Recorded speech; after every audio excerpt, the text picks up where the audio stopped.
বিয়ে শাদীর অনুষ্ঠান বা যে কোনো অন্যান্য অনুষ্ঠানের পরে এই যে বিভিন্ন ধরনের গিফটসগুলো আসে না, আত্মীয় স্বজন পাড়া প্রতিবেশী সবার কাছ থেকে, এই গিফট বক্সগুলোর ভেতরে কি থাকে এগুলো খুলে দেখার যে পর্বটা থাকে, এইটা আমার কাছে সব থেকে বেশি এক্সাইটিং লাগে। অনুষ্ঠান শেষ হওয়ার পরে সবার আগ্রহ থাকে এগুলো খুলে দেখবে যে কি এগুলোর মধ্যে উপহার এসেছে। তো আমরা আমার ভাইয়ের বিয়ের বউ ভাতের যে অনুষ্ঠান ছিল সেগুলো সব কিছু ঠিকঠাক মতো শেষ করার পরে গিফটসগুলো খুলে দেখছিলাম। সাধারণত দেখা যায় নতুন কাপলের জন্য সংসারের সব জিনিসপত্রই সবাই গিফট করে, আর খানা দানার যেসব খাবার দাবারগুলো ছিল সেগুলোও কিন্তু অনেক বেঁচে গিয়েছিল। তো সেই বাঁচা খাবার দাবারগুলো এরকম হাঁড়ি বা ডেকচি ধরেই কিন্তু বাসায় নিয়ে আসা হয়েছে, এবং সেগুলো আম্মু আবার সব এক এক করে প্যাকেট প্যাকেট করে করে আত্মীয় স্বজন সবাইকে যতটুকু যা পেরেছে বিলি করে দিয়েছে। তারপরে আমার ভাইয়ের ফ্রেন্ডরা এসেছে, তাদের সাথে রাত্রেবেলা আড্ডা খাওয়া দাওয়া সব কিছুই চলছে বউ ভাতের দিন রাত্রে। বর্ষণ দিয়ে শুরু হবে বন্ধুদের ঈদের কোলাকুলি এখন। হ্যাঁ, এই মাঠ চাই, মাঠ চাইটা খুশি চাই। আবার আবার আবার রিটেক রিটেক রিটেক রিটেক বর্ষণ রিটেক। হ্যাঁ,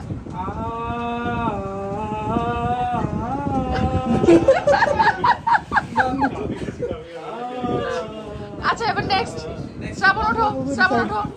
হ্যাঁ,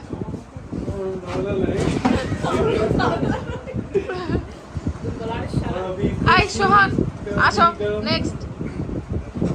আমাদের দোস্তদের কতদিন পরে মিলন মেলা হইতেছে মনে হচ্ছে। দোস্তরা সব বিবাহিত এখন। হ্যাঁ, দুইজন দোস্ত এখানে অবিবাহিত। আই যাও যাও যাও।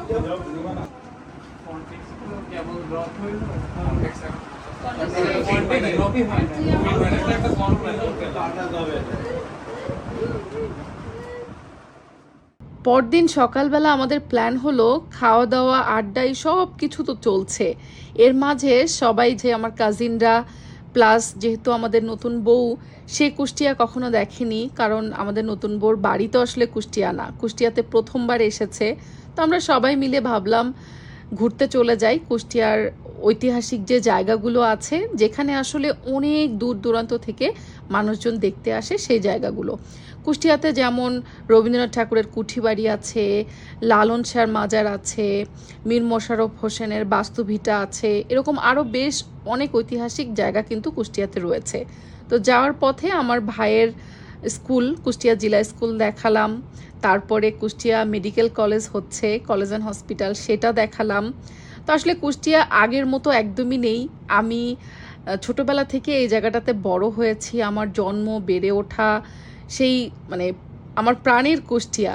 এখন এই কুষ্টিয়া এত কিছু উন্নত হচ্ছে, গ্রাম আর গ্রাম বলা চলে না। তবে আমার কাছে এখনও কিন্তু গ্রামের এই যে গাছপালা নদী নালা এই জিনিসগুলো খুবই ভালো লাগে। আমরা চলে আসছি মীর মোশাররফ হোসেনের যেই বাস্তুভিটা রয়েছে এবং তার যেই জাদুঘরটা আছে, এখানে একটা স্কুল আছে। অবশ্যই এগুলো আগের মতো আর নেই, সব কিছুই উন্নত ভার্সন হয়ে গেছে। কুয়াটাও দেখেন কি সুন্দর করে উন্নত করে ফেলছে টাইলস করে। কুয়া বলতে আসলে আমরা যেটাকে বুঝি সেটা কিন্তু আর এখন নাই। তো যাই হোক, স্মৃতি হিসাবে এভাবে একটু সংরক্ষিত করে রাখা, সেগুলোই সবাই এসে দেখে। তো আমরাও আমার কাজিনদের সবাইকে একটু দেখালাম, সেই সাথে আমাদের নতুন বউ সেও দেখলো কুষ্টিয়ার ঐতিহ্যবাহী সব কিছু। আর এখন সবাইকে সাথে করে নিয়ে যাব হচ্ছে লালন শাহর মাজারে। লালন সঙ্গীত কে কে শুনেছেন বলেন তো? এই লালনের জন্ম সব কিছু এই কুষ্টিয়াতেই। কই আরফান, কই এই যে আরফান, সে হইতে উল্টা দিকে হাই দিচ্ছে। সত্যি চালাইছে, সত্যি চালাইছে অটো আঙ্কেল, পারছে পারছে কিন্তু একটু বেঁধে গেছিল তাই। আঙ্কেল এই যে আসিফ কিন্তু বলছে বাধাই দিছেন আপনি। এই যে বলছে আসিফ বলছে ওটা আমি বাধাইনি, তাহলে ওই বিল্ডিং এ বাইতে গেছিল, ও বিল্ডিং এর সামনে চলে আসছে। আচ্ছা আচ্ছা, আচ্ছা আচ্ছা আচ্ছা, তার মানে নীল আঙ্কেল অলরাউন্ডার, সে পারে সবকিছুই চালাইতে। আঙ্কেল তো প্লেন চালানোর কথা ছিল যে হ্যাঁ, আঙ্কেল। ওটা চলাই তো, এখনো চলাই। আচ্ছা। প্লাস্টিকের এই যে বিমান রিমোটে চালাই। আচ্ছা, খেলনা প্লেন। খেলনাটা, হ্যাঁ, আচ্ছা ঠিক ঠিক আছে, আছে। প্লেন তো প্লেনই। প্লেন তো প্লেনই। হ্যাঁ।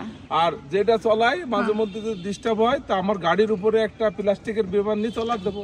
ও, আচ্ছা, তারপরে প্লেন চলতেছে। সাবাস। ফুল আঙ্কেল যেভাবে বসছে মনে হচ্ছে ফুল আঙ্কেলই অটো চালাবে। কেন লন্ডনের ভিতরে কাশবনের ভিতরে গাড়ি চালাইছিলাম। হ্যাঁ আঙ্কেল চালাইছিলেন, হ্যাঁ মনে আছে। কিরকম হয়েছে লাগিয়েছিল? মনে হচ্ছিল বাদে দেবেন, কিন্তু বাদে ছিল। কিন্তু বাদিনি। আর সর্বোচ্চ স্পিড ছিল। হ্যাঁ, চলেন চলেন উঠেন। এই উঠো, আমাদের অটো থেকে কে ছিল, উঠে পড়ো। এই এখানে একদম বেশি আসতে পারে। না না, আছে আঙ্কেল, আমরা এদিকে ঠিক আছি, সমস্যা নাই। এদিকে ঠিক আছে আঙ্কেল আমরা। এই যে চিপস গুলা দেখো, এই চিপস গুলা কত খায় বড় হয়েছি ছোটবেলায়। আমি তো এগুলো খুব মিস করি। অনন্যা খাইছো ছোটবেলায়? হ্যাঁ হ্যাঁ হ্যাঁ। কি মারছো? মানে যা যা সামনে পাইছি খাইছি, আমি তো খাইছি পেটের অবস্থা এখনো কিন্তু ওইরকম আরে ইয়ে হয় না। না, কারণ আমরা তো ছোটবেলা থেকে এগুলো খেয়ে বড় হয়েছি, কেন পেটে সমস্যা হবে? আমার যদিও দুই একবার হয়েছে, বাট ওটা কোনো ব্যাপারই না, এই স্বাদের কাছে ওটা ব্যাপারই না। যখন মিস্টার টুইস্ট খেলাম ওটা আমার স্বাদ যেমন তেমন আপু আনন্দটা ছিল বেশি। বেশি, রাইট, আনন্দটাই ফ্যাক্ট। আনন্দটাই বেশি ছিল। ভাটা ভাটা, ইটের ভাটা।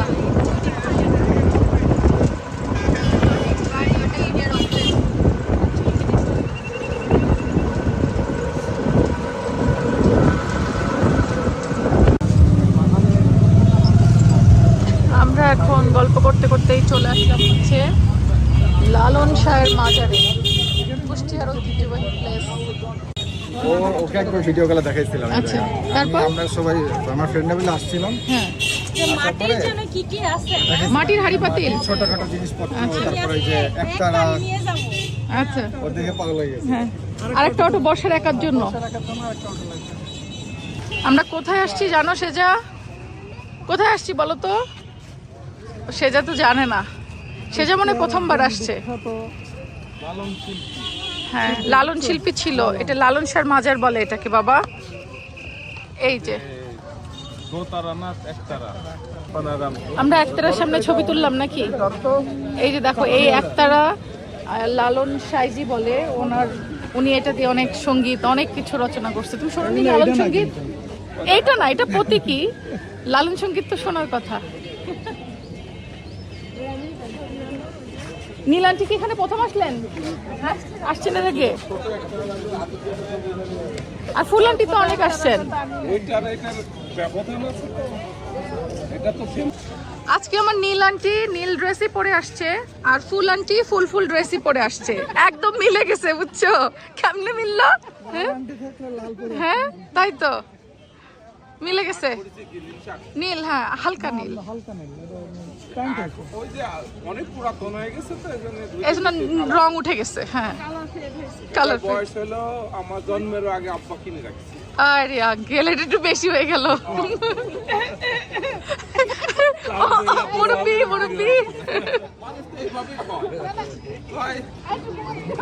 আরেকটু কমাতে হবে আঙ্কেল, আরেকটু কমাতে হবে। মানে আমার ওই জামাই আব্বা। ও আচ্ছা, না এবার ঠিক আছে।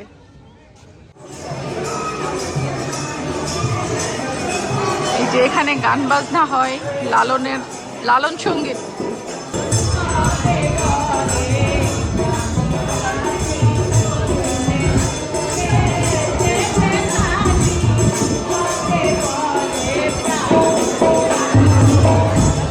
লালন মিউজিয়াম একাডেমিক ভবন, এর মধ্যে হচ্ছে লালন সাইজির বিভিন্ন স্মৃতি সংরক্ষিত আছে, একরকম বলা যায় জাদুঘর।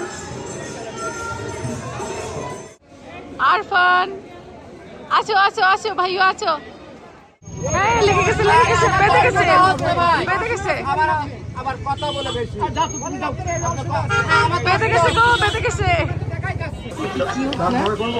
বর্ষার খুব শখ এই ছোট ছোট কিউট জিনিসগুলো সে নিবে।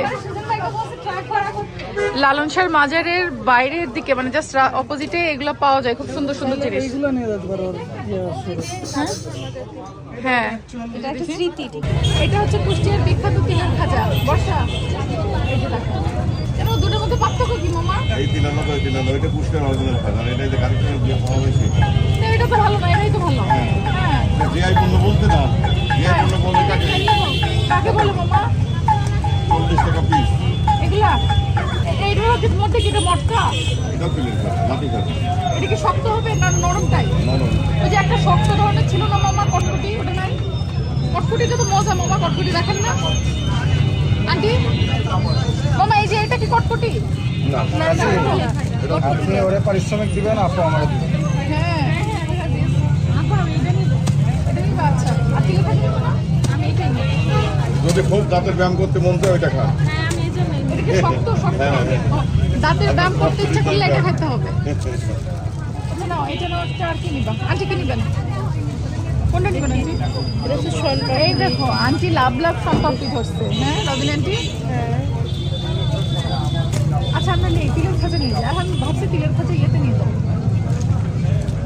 নিয়ে যাবো। এ চাচা এদিকে আসেন, চাচা এদিকে আসেন, এদিকে আসেন। মিষ্টি টক আর ঝাল টকের মানুষজন আলাদা আলাদা। কে মিষ্টি টক? তাসনিয়া আর আমি, আর সবাই ঝাল টক। আন্টি কি খাবেন? ফুল আন্টি ঝাল টক? আচ্ছা এই যে নেন, ঝাল টক আসছে এখানে। এটা ঝাল টক? হ্যাঁ ওটা মিষ্টি টক আমি জানি, এটাও ঝাল টক। মামা কি সবই ঝাল টক? আর একটা যাবে মামা? হ্যাঁ আমরা এখন সবাই মিলে খাইতে আসছি হচ্ছে ফুচকা। আমাদেরকে পেট খারাপের ভয় দেখায় লাভ নাই, আমরা ফুচকা প্রেমী মানুষ, এগুলো খেয়েই বড় হয়েছি আমরা। আমাদের কাছে এগুলো অমৃত।